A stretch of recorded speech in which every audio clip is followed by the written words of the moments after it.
Hello friends, வணக்கம். எல்லாம் எப்படி இருக்கீங்க? நல்லா இருப்பீங்கன்னு நினைக்கிறேன். நாங்கள் வந்து சடனாக ஒரு ட்ரிப்பு வந்து பிளான் பண்ணி வச்சுருக்குறோம். அது எங்கன்னா ஆக்சுவலாக திருச்செந்தூருக்கு வருஷம் வருஷம் போவோம். அதனால் சரி இந்த வருஷமும் போய் பார்த்துட்டு வந்துடலாம் அப்படின்னு சொல்லிட்டு திருச்செந்தூருக்கு தான் போகிறதுக்காக ட்ரெயினில் போகிறதுக்காக ட்ரெயின் திருச்செந்தூர் எக்ஸ்பிரஸில் புக் பண்ணல. ஒரு டிஃப்ரெண்ட்டாக இருக்கிற மாதிரி முத்துநகரில் புக் பண்ணியிருக்கிறோம். இன்னொன்று டிக்கெட் கிடைக்கல. முத்துநகரில் நாங்கள் தேர்ட் ஏசியில் போக போகிறோம். ஃபஸ்ட்டு ஏசியில் போக போகிறோம் ட்ரெயினில். நீ போயிருக்கடா தேர்ட் ஏசியில் இது முன்னாடி? ஆமாம், 2 பேரும் ஃபஸ்ட் டைம் போக போகிறோம். அதாவது ஸ்டேஷனில் வந்து நின்றுட்டுருக்குறோம். ஸ்டேஷனில் ஒரு அனௌன்ஸ்மெண்ட்டு கிடையாது, ஒரு நோட்டீஸ் போர்டு கிடையாது. டைவர்ஷன் சுத்த விட்டானுங்க. வீட்டில் இருந்து ஒரு 3/4 மணி நேரத்துக்கு முன்னாடி தான் கிளம்பணும். அதுக்கே வந்து கரெக்டாக டைமுக்கு தான் வந்திருக்கோம். இன்னொரு 10 நிமிஷம் இருக்குதுன்னு நினைக்கிறேன் ட்ரெயின் வர்றதுக்கு. அதனால் வந்து வெயிட் பண்ணிகிட்ருக்கோம் பிளாட்ஃபார்மில். உள்ளே ஏறிட்டு ட்ரெயினில் ஏறிட்டு நாங்கள் திரும்ப உங்களை வந்து காண்டாக்ட் பண்ணுறோம். அனௌன்ஸ்மெண்ட் தான் பண்ணுறாங்கன்னு நினைக்கிறேன், பார்ப்போம்.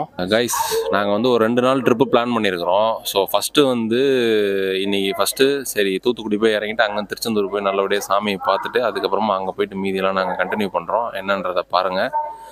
அங்கேருந்து வந்து இன்னொரு ட்ரிப்பும் பிளான் பண்ணியிருக்கிறோம். அது அப்படியே இன்றைக்கி ஃபுல்லாக சர்ப்ரைஸாகவே இருக்கட்டும். ட்ரெயின் வந்து வந்துருச்சு. கோச் பொசிஷன் இன்னும் நாங்கள் சரியாக தெரியாமல் உட்காந்துட்ருக்குறோம். எந்த பக்கம் இறங்குறதுன்னு வேறு தெரில. இவனுங்க வேற காமெடி பண்ணிட்டு உட்காந்துருக்குறானுங்க. டேய், B3 வந்து கடைசிடா. டேய், 14வது பொட்டிடா. S7 வந்துருச்சா? என்னப்பா தலைகீழ வருது? S7 X6. ஆமாம், தலைகீழ தான் நினைக்கிறேன். ஏசி டைமில் ஏசியில் வேறு ஃபஸ்ட் டைம் வேறு போக போகிறோம். அதனால் நல்லா ட்ரெஸ் பண்ணிட்டு வந்துருக்கோம் 2 பேரும் வேறு. பார்ப்போம் ஏசியில் தூங்க விட்றாங்களா இல்லை கொரட்டை விட்டு சாவடிக்கிறாங்களான்னு பார்ப்போம். தேர்ட் ஏசியில் நாங்கள் B3 கோச்சில் வந்து ஏறிட்டோம்.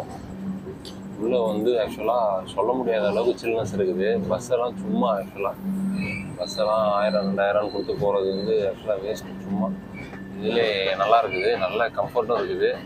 அதான் உள்ளே ஏறி போனோம். வழக்கம் போல் தான் இந்த ஃபேமிலியெல்லாம் வந்து முதல்ல அவங்க சீட்டு பிடிக்கிறத தான் பார்ப்பாங்க. உள்ளே போயிட்டு பார்த்தாக்கா அவங்க பேக் எடுக்கிறது போகிறது இந்த வேலை தான் நடந்துட்டு இருக்குது.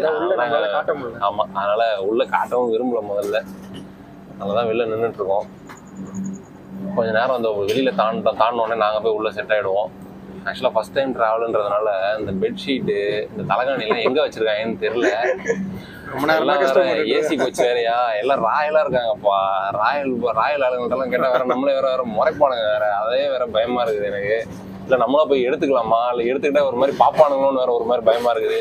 சீட்டு இந்த கதவுக்கு பக்கத்தில் வேறு சீட்டை வேறு புக் பண்ணி தொலைச்சோம். வரவும் போகிறவங்களாம் திறந்துட்டு இருக்காங்க. அதில் வேறு அதான் போயிட்டு இருக்கோம். ஆமாம், போயிட்டு படுத்தா சரியாயிடும். பார்ப்போம். படுத்து தூங்கணும்னா இதோட காலையில் லாஸ்ட் ஸ்டாப் தூத்துக்குடி தான். தூத்துக்குடியில் போய் இறங்குவோம். அங்கேருந்து இன்னொரு கூத்து இருக்குது. பஸ்ஸு பிடிச்சி திருச்செந்தூர் போனோம். நாளைக்கு வேறு சித்ரா பௌர்ணமியா. எங்கள் அப்பா வேறு சொல்லி அமைச்சிருக்கிறாரு கோயில் செம்ம கூட்டம் இருக்கும்ன்ட்டு. அதனால் கடவுள் பக்தியோட போவோம். நல்லபடியாக சாமி உங்களுக்கு நாளைக்கு காலையில் நான் உங்களுக்கு. ஆமாம், காலையில் டீ காஃபியோடு எழுந்திரிச்சு உங்களை நான் காமிக்கிறோம். ஃப்ரீயாக இருப்போம்னு நினைக்கிறேன். அது வரைக்கும் பாய், குட் நைட்.